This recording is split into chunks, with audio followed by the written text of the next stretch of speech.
So good afternoon students. In the previous lecture हम लोग ने परक्यूशन वेल्डिंग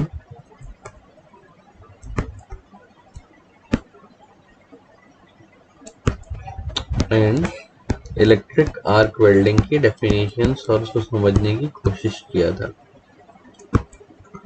ठीक है, अब इन दिस लेक्चर हम लोग इलेक्ट्रिक आर्क वेल्डिंग के अंदर जो पहला वेल्डिंग प्रोसेस है जिसको हम लोग बोलते हैं कार्बन आर्क वेल्डिंग, हम लोग उसको देखने की कोशिश करेंगे कि what is basically a carbon arc welding.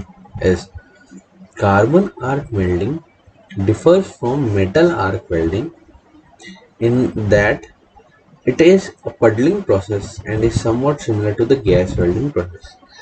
ये जो कार्बन आर्क वेल्डिंग है ये मेटल आर्क वेल्डिंग प्रोसेस से थोड़ा सा डिफरेंट प्रोसेस है और ये गैस आर्क वेल्डिंग के टाइप का प्रोसेस है। इसमें जो कार्बन आर्क है ये बहुत स्टेबल है और आसान है मेंटेन करने के लिए। जो लेंथ ऑफ द आर्क है ये बहुत वेरी की जा सकती है बिना आर्क को ख़त्म किए हुए, और इसमें एक टेंडेंसी है इलेक्ट्रोड को फ्रीज करने के लिए, स्टिक करने के लिए, as in the case of metallic, जिसमें मेटालिक इलेक्ट्रोड में भी हम लोग वही प्रोसेस करते हैं। अकॉर्डिंगली जो आर्क है वो स्टक हो जाता है किसी भी बिना डिफिकल्टी के किसी भी पॉइंट पे, और सरफेस पे आसानी से हम लोग क्या कर सकते हैं, उसको मूव कर सकते हैं जहां भी हम लोग वेल्डिंग करना है। इसमें जो मेल्टिंग स्पीड है वो हाई होती है और एफिशिएंट वेल्डिंग इसका मेन एडवांटेज होता है। ठीक है, इस प्रोसेस में हम लोग कार्बन या ग्रेफाइट रॉड को हम लोग निगेटिव इलेक्ट्रोड की तरह लेते हैं और जिस भी वर्क को हम लोग को वेल्ड करना है उसको हम लोग पॉजिटिव लेते हैं। जो ग्रेफाइट का इलेक्ट्रोड है उसकी लाइफ जो होती है वो बहुत ज़्यादा होती है, लो रेजिस्टेंस होता है, इसी कारण से इसमें ज़्यादा करंट कैरिंग कैपेसिटी होती है। जो आर्क प्रोड्यूस होता है दोनों इलेक्ट्रोड्स के बीच में, ठीक है, मेल्टिंग टेम्परेचर, उस जो मेल्टिंग टेम्परेचर है जैसे कि हम लोग देखे थे वो है 3200 डिग्री सेंटीग्रेड से 3900 डिग्री सेंटीग्रेड के बीच में। ठीक है, निगेटिव ये है निगेटिव इलेक्ट्रोड का और ये है हमारा पॉजिटिव इलेक्ट्रोड का। ठीक है, द रीजन यूज ऑफ, जब हम लोग कार्बन रॉड को निगेटिव इलेक्ट्रोड के लिए हम लोग क्यों लेते हैं, ताकि उसमें जो हीट है वो कम जनरेट होता है इलेक्ट्रोड के टिप में, और वर्क पीस जो है और कार्बन को हम लोग electrode and carbon from the electrode will not fuse, और कार्बन जो है वो जो इलेक्ट्रोड का वो फ्यूज नहीं होगा जॉब के साथ, जिसकी वजह से जो हमारा रिजल्टेंट वेल्ड है वो कार्बन रिच होगा और कंसिक्वेंटली बहुत ज़्यादा ब्रिटल होगा, वेरी मच ब्रिटल होगा और अनसाउंड होगा, उसमें साउंड भी ज़्यादा नहीं आएगा। So this type of welding can only DC can be use. इसमें सिर्फ और सिर्फ हम लोग डीसी करंट ही इस्तेमाल करते हैं। The use of AC is not recommended because no fix polarity can be maintain. इसमें हम लोग पोलैरिटी को मेंटेन नहीं कर सकते, इसी कारण से इसमें हम लोग सिर्फ और सिर्फ डीसी ही इस्तेमाल करते हैं। ये जो प्रोसेस है इसमें हम लोग सिर्फ इसका उपयोग करते हैं, डायरेक्ट करंट का इस्तेमाल करते हैं। ठीक है, ये जो प्रोसेस है, ठीक है, ये नॉर्मली हम लोग अडॉप्ट करते हैं जहां पर हम लोग को फिलर मटेरियल को ऐड करना, जहां पर हम लोग को ज़रूरत नहीं होती है, जैसे कि फ्लैंज और एज जॉइंट। लेकिन फिलर मटेरियल इसमें भी रिक्वायर होती है जो कि वेल्डिंग रॉड है, it is provided by the welding rod, welding rod के द्वारा प्रोवाइड की जाती है, जो कि सिमिलर मेटल का होता है जिसको हम लोग को वेल्ड करना होता है। ठीक है, सो कुछ प्रोटेक्शन हम लोग को मोल्टन वेल्ड मेटल को भी प्रोवाइड करना होता है लॉन्ग आर्क प्रोड्यूस करके, जिससे कि कार्बन मोनोऑक्साइड जो गैस है उसका एनवलप बन सके। इसके भी दो मेथड्स हैं, एक मेथड में हम लोग फ्लक्स को इस्तेमाल नहीं करते हैं और दूसरे मेथड में हम लोग फ्लक्स को इस्तेमाल करते हैं, किसके फॉर्म में, पाउडर या पेस्ट के फॉर्म में। ठीक है, ताकि वेल्ड का ऑक्सीडेशन को हम लोग प्रिवेंट कर सकें। ठीक है, जो पहला मेथड है इसमें फ्लक्स का इस्तेमाल नहीं करते हैं, वो सिर्फ और सिर्फ नॉन फेरस मेटल्स के लिए कन्फाइन होता है, और जो दूसरा मेथड है उसमें हम लोग सिर्फ फेरस मेटल्स के लिए हम लोग इस्तेमाल करते हैं। जो इलेक्ट्रोड्स का डायमीटर है वो कितने का होता है, 25 mm का इनका डाया होता है इलेक्ट्रोड्स का। ठीक है, देखेंगे हम लोग इसमें 25 mm का ही डायामीटर हमारा किनका होता है, इलेक्ट्रोड्स का। और करंट जो है उनका 600 एम्पियर से 800 एम्पियर तक का करंट ये सक्षम होता है क्रिएट करने के लिए। और इसको हम लोग कार्बन आर्क प्रोसेस को रैपिड वर्क के लिए हम लोग इस्तेमाल करते हैं, जैसे रिपेयर, कास्टिंग्स के रिपेयर के लिए, जहाँ पर बहुत सारी large quantities of filler materials का डिपोजिशन होता है।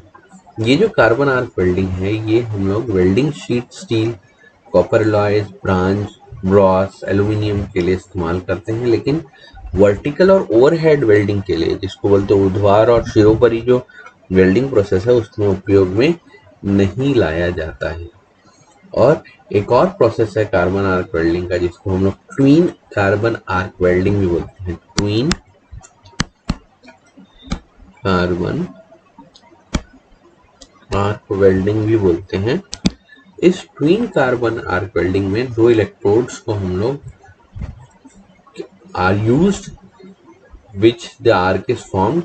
ठीक है, ये देखिए बी वाले जो इसमें है, देखिए इसमें ये हमारा twin arc carbon arc welding का प्रोसेस है, और ये हमारा ये सिंगल कार्बन आर्क वेल्डिंग का प्रोसेस है।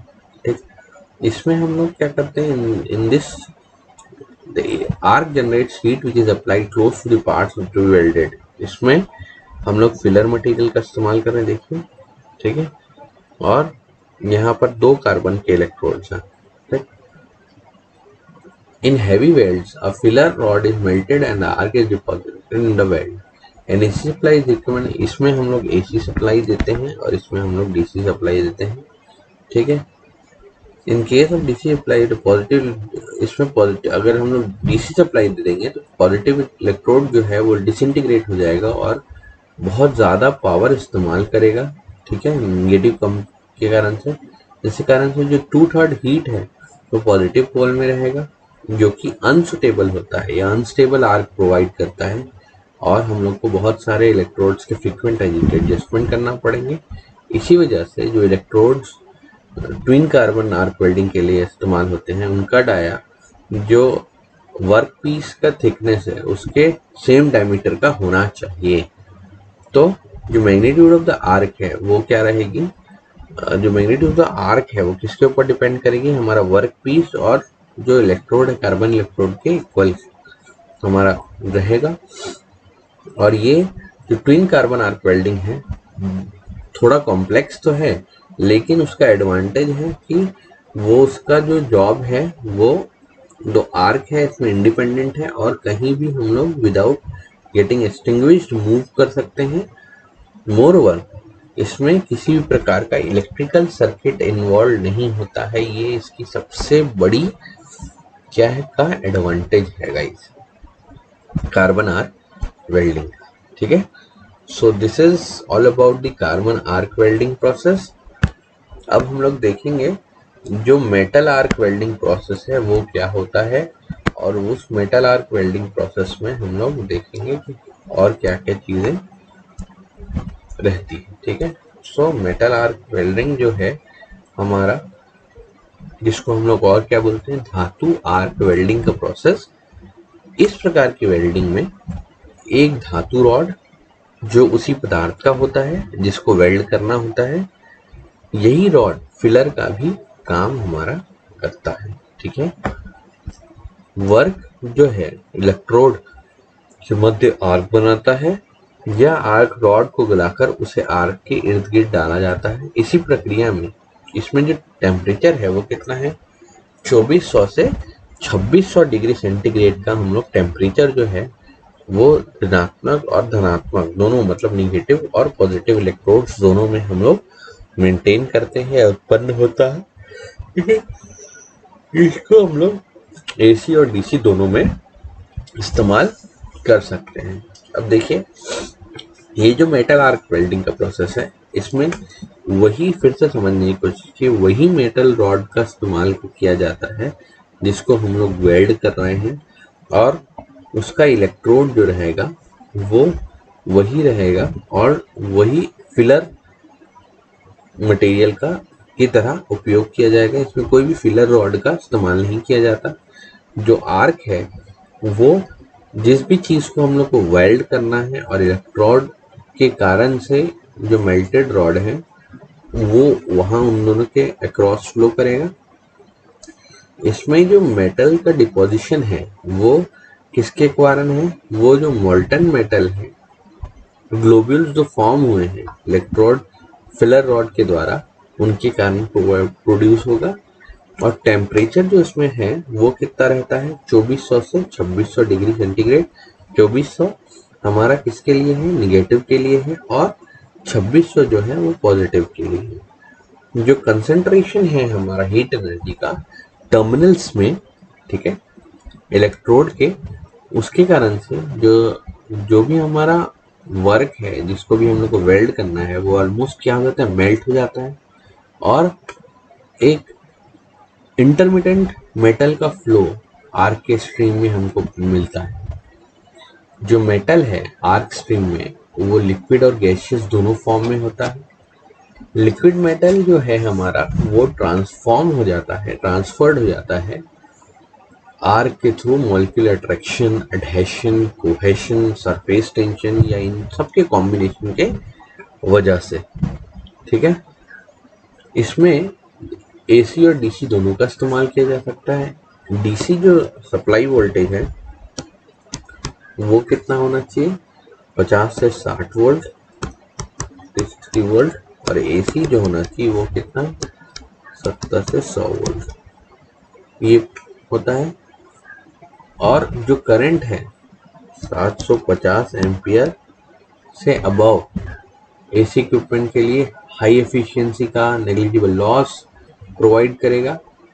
इस वेल्डिंग में डीसी आर्क ब्लो क्रिएट करेगा क्योंकि मैग्नेटिक फोर्सेस क्योंकि इन्वॉल्व है करंट को क्रिएट करने के लिए।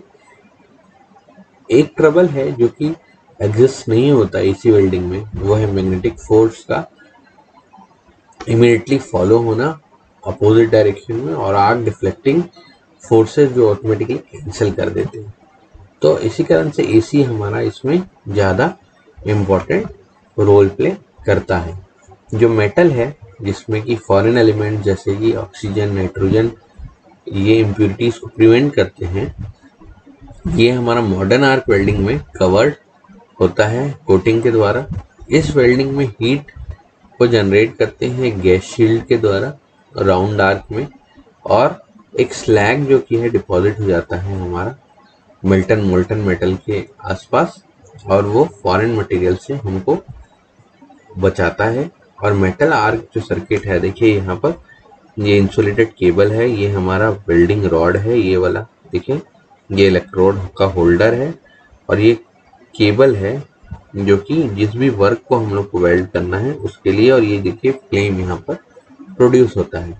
ये जो करंट वेल्डिंग करंट है, जो करेक्ट वेल्डिंग करंट है, वोल्टेज है या वेल्डिंग स्पीड है, वो बहुत ज़्यादा इंपॉर्टेंट होती है मेटल आर्क वेल्डिंग के प्रोसेस में। ठीक है, अगर वो करेक्ट हमारा करंट, वोल्टेज या वेल्डिंग स्पीड प्रॉपर नहीं रहेगी तो हमारा जो प्रॉपर या जो जॉइनिंग का प्रोसेस है वो हमारा प्रॉपर नहीं हो पाएगा।